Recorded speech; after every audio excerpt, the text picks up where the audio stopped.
Expiación era un concepto que estaba establecido porque Dios no comete errores.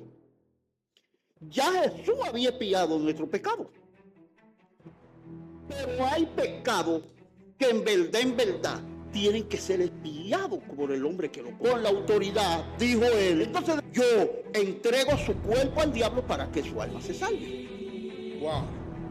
Entonces, cualquiera no entiende por qué razón. O sea, entregarle el cuerpo al enemigo, o sea, diciéndole que tiene toda autoridad sobre ese cuerpo, puede hacer lo que sea, pero entonces el alma se podía salvar. Para que el alma se salve.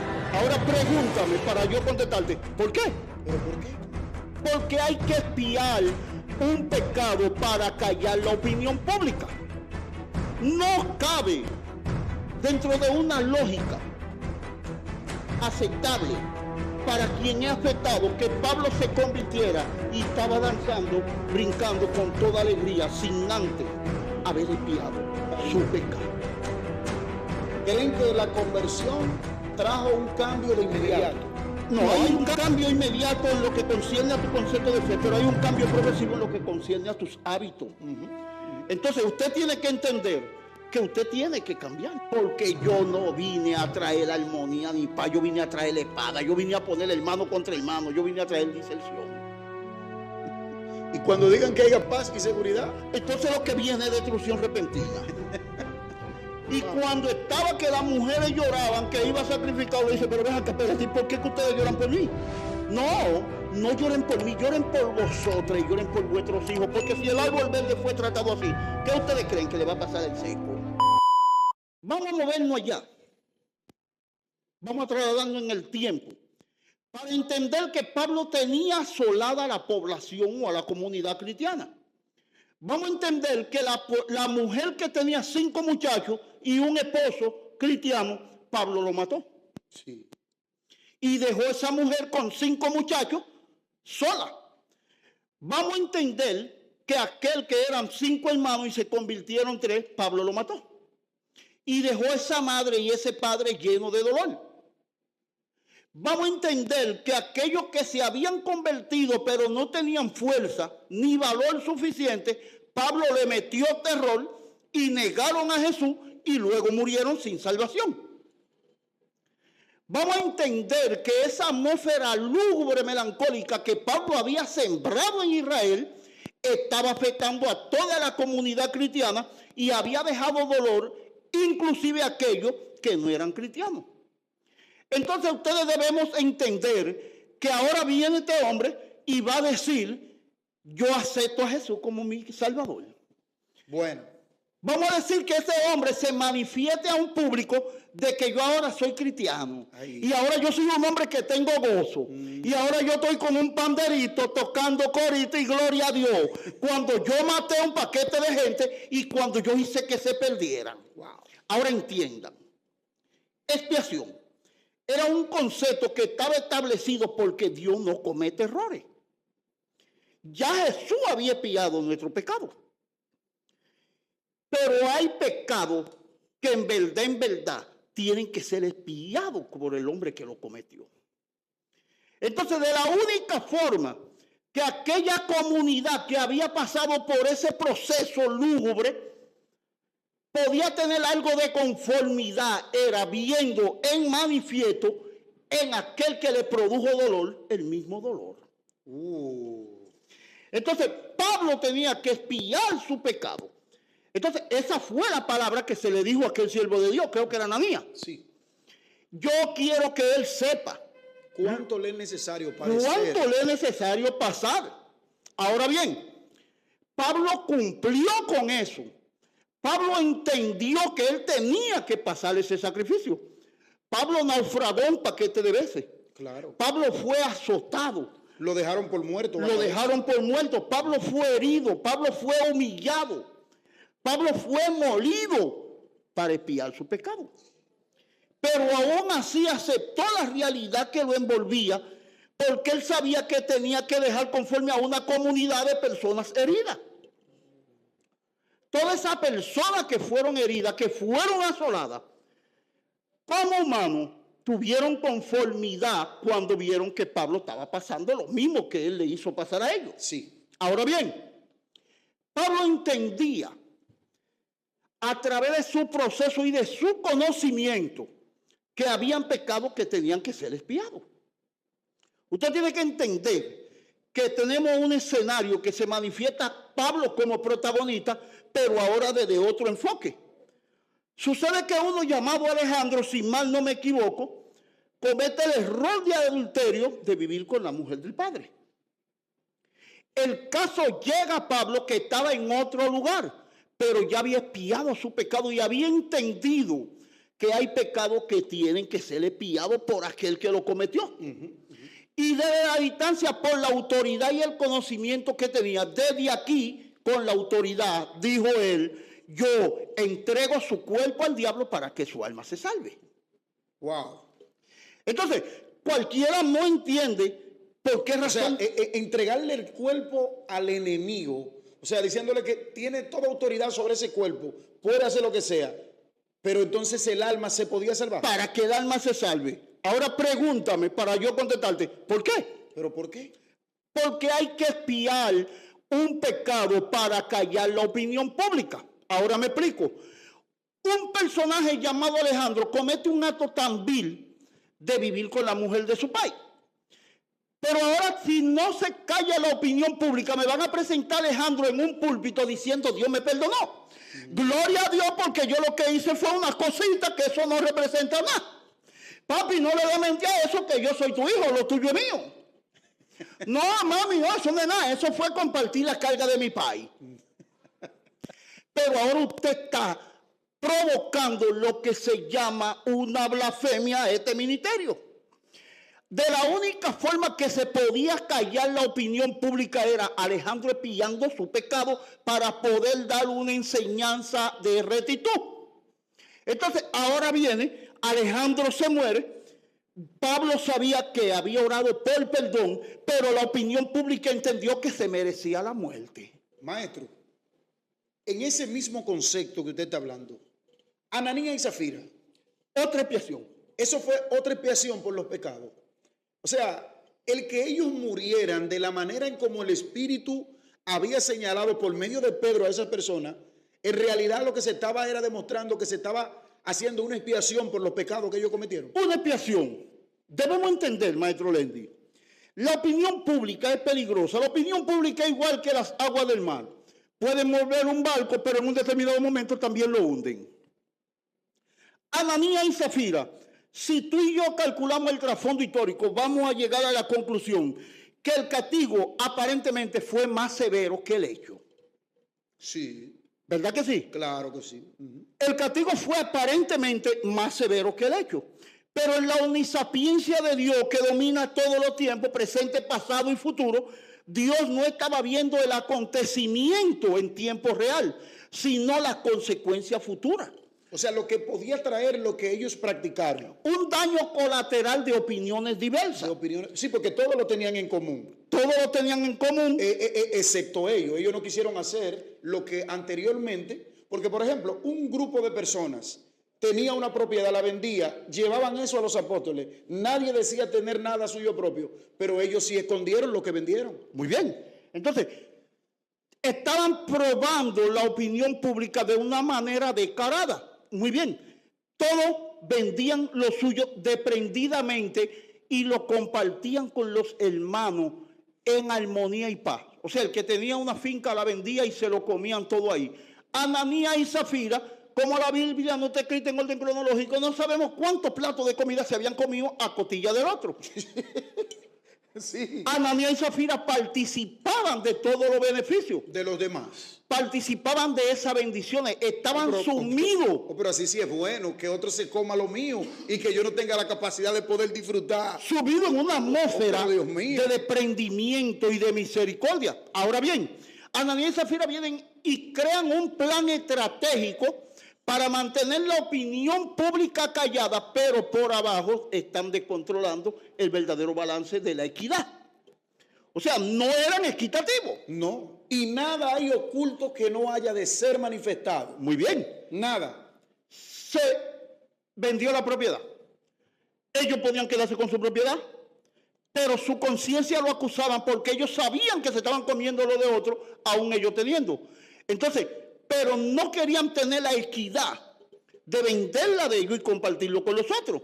Entonces, estaban siendo poseídos por una malicia de viveza. Sí, me como lo tuyo, pero lo mío es para mí. Sí, sí. Entonces, sentían algo de vergüenza por su maldad. Entonces fingieron venderla y compartirlo, pero sustrayeron del verdadero precio. Sí, sí. Ahora bien, tarde o temprano se iba a saber, porque ellos se la vendieron a alguien. Pedro no le interesaba la propiedad de Ananías y Zafira, pero sí le interesaba que una comunidad cristiana creciera derecha.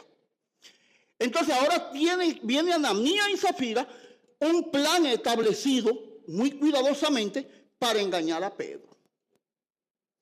Pedro dice, pero ¿y por qué ustedes tenían que hacer eso? Porque en verdad la propiedad, si ustedes la vendían, era de ustedes, y si la quedaban con ella, como quiera era de ustedes. Entonces pusieron en su corazón decir mentiras, pero no es a mí que me la están diciendo. Ustedes están mintiéndole a Dios. Entonces están torciendo una comunidad que está creciendo diferente a la de afuera. Sí. Entonces, para que pudiera marcar una enseñanza directa, entonces tuvo que espiar ese pecado con su vida. Entonces, esa es la diferencia, mi querido hermano, de lo que se llama un arrepentimiento. Ser llamado a un arrepentimiento es por pecados menores en lo que concierne a la opinión pública, porque no ha afectado directamente a la persona.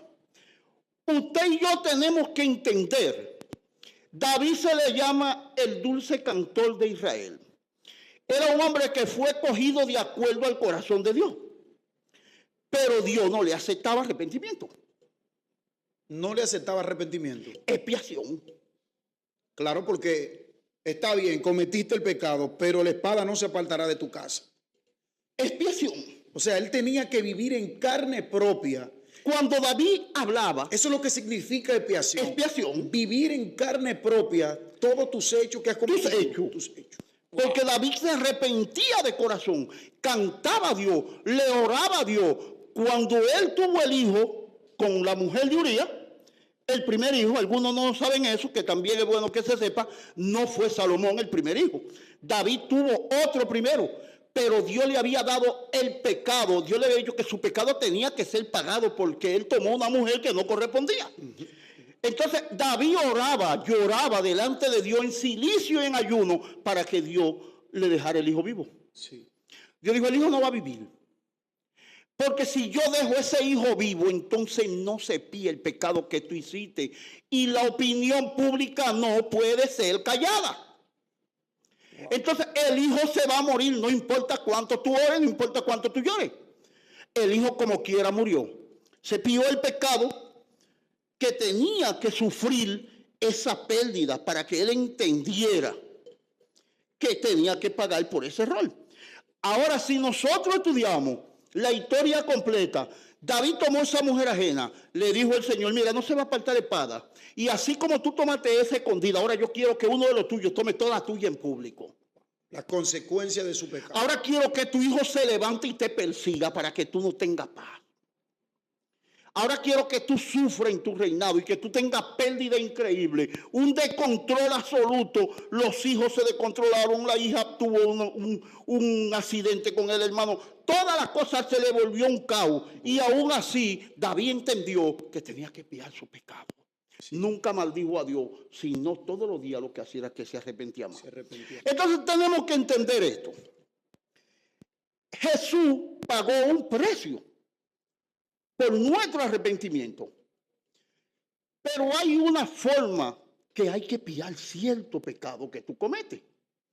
No cabe dentro de una lógica aceptable para quien es afectado que Pablo se convirtiera y estaba danzando, brincando con toda alegría sin antes haber expiado su pecado.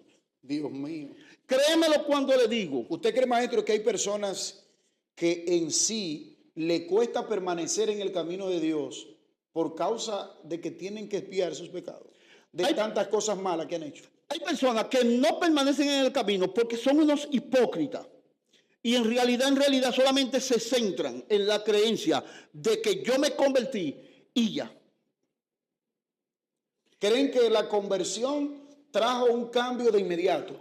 No, hay un cambio inmediato en lo que concierne a tu concepto de fe, pero hay un cambio progresivo en lo que concierne a tus hábitos. Entonces, usted tiene que entender que usted tiene que cambiar. Entonces, yo le voy a decir algo. Hay una gran diferencia. Usted dijo que hay un cambio inmediato en lo que tiene que ver con tu fe. Claro. Pero hay un cambio que es progresivo. No puede darse el caso que la gente confunde el progresivo con el que tiene que ver con la fe. A veces se confunde. ¿Por qué? Porque Dios no sigue un patrón. Por ejemplo, hay uno que le llaman Zaqueo. Era un funcionario que tanto robaba ni creció. Era enano. Pero sí era grande en cuarto. Sí. Pero cuando este hombre siente la alegría de Dios, siente la alegría en el corazón, dice, miren lo que vamos a hacer, esto. Yo tengo un gozo tan grande, aunque me arrepienta mañana, tal vez pensó. Es más, ahora mismo, yo le voy a dar la mitad de todo lo que yo tengo ahora mismo a los pobres. Es más, si a alguno yo lo engañé, se lo voy a devolver cuadruplicado. Una expiación económica. Sí. Créemelo cuando te digo que se creyó su conversión. Claro que sí. Ese es el fin de la expiación. Ahora, calculen ustedes, Zaqueo que decocotó gente que hizo que el marido de Guillermina se ahorcara por la deuda de lo que Zaqueo le robó. Ahora me va a venir a mí que Zaqueo se convirtió y que yo estoy aquí brincando con un viaje de cuarto robado, con un viaje de cuarto que le quitó a todo, que mató gente, que hizo de todo. Y gloria a Dios, yo soy un hombre de Jesús. Aquel va a blasfemar y va a decir, ese es Jesús lo que es un falso. Sí. Es más, para que se vaya más rápido con Dios, vamos a acecharlo para matarlo, que así se va a ir más rápido. Sí. Pero Zaqueo dice, yo le voy a dar la mitad de lo que yo tengo a los pobres. Comenzó a espiar el robo que había hecho. Es más, a todo lo que yo defraudé, ahora se lo voy a devolver cuadruplicado. Wow. Créemelo, que predicó sin decir Cristo te ama. O sea, el poder aceptar lo que había cometido. Eso es una expiación. Eso es una expiación. Entonces, el asunto es el siguiente. La falta de sentido común es lo que lleva al creyente a descarriarse. Un creyente normal se convirtió, pero comienzan a atacarlo. Comienzan los deudores que lo tenían soltado a cobrarle. Comienzan la misma familia a decir que tú estás loco. Comienza la mujer a dejarlo. Entonces él comienza a desencantarse y dice, no, pero yo en verdad ahora estoy peor que cuando yo era impío. Pero tú no sabes todas las cosas que tú habías hecho y el daño que había hecho. ¿Por qué tú te sorprendes de tener que pasar una cosita hoy? ¿A cuánto, hermano, tú burlaste? Sí. ¿A cuánto tú le hiciste la vida? ¿De cuánto tú te reíste? ¿Y por qué razón tú no estás dispuesto a pasar un poco de trabajo para tú crear un balance? Jesús hizo un sacrificio universal. Pero está bien, sacrificó su sangre. Pero ninguno de los apóstoles de Jesús murió de una muerte acostado en una cama. No. ¿Y por qué razón, si los primeros apóstoles tuvieron que pasar esa clase de experiencia, usted se cree que usted no puede pasar un poquito de trabajo? ¿Por qué tú no puedes sentir una molestia? Entonces se ha predicado un error. El error es que yo me convertí, ya yo tengo que vivir unos tiempos de toda la paz posible y de toda la abundancia. Mira, te voy a decir una cosa. Yo siempre te digo que yo siempre digo una palabra para crear cierta clase de interés obligado en el otro, pero que a veces también son condenadas. ¿Tú estás dispuesta a que yo te la diga? Oh, pero claro que sí, maestro. Aunque te cierren el canal, ¿tú estás dispuesta a que te la diga? Maestro, yo estoy dispuesto a pues déjame decirte que en verdad dice, porque yo no vine a traer armonía ni paz, yo vine a traer la espada, yo vine a poner hermano contra hermano, yo vine a traer disensión. Y cuando digan que haya paz y seguridad, entonces lo que viene es destrucción repentina. Y cuando estaba que las mujeres lloraban, que iba a sacrificar, le dice, pero ven acá, espérate, ¿por qué que ustedes lloran por mí? No lloren por mí, lloren por vosotras y lloren por vuestros hijos, porque si el árbol verde fue tratado así, ¿qué ustedes creen que le va a pasar al seco? ¿Cuánta gente cree que el evangelio es algo fácil? No, ya yo soy evangélico, pero tú viviste una vida siendo líder, tú viviste una vida robando. El venir al evangelio, de hecho, yo le voy a decir algo, maestro. Hay muchas personas que se quieren escudar detrás del evangelio creyendo que su vida será una vida completamente distinta. De hecho, si tú quieres paz, tienes que estar dispuesto a la guerra en este camino. La gente no va a aceptar simplemente lo